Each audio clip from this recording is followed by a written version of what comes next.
The National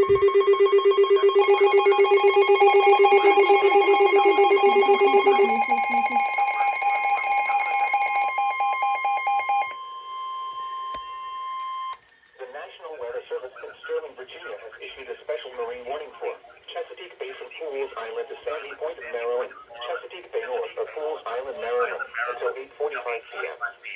At 7:20 p.m., strong thunderstorms were located along a line extending from 9 nautical miles north of the Delaware Bridge to 8 nautical miles northwest of Gunpowder River, moving east at 15 knots. Hazard, wind gusts 34 knots or greater. Source, radar indicator. Impact, freighters and small craft could be thrown overboard by suddenly higher winds and waves capsizing their vessels.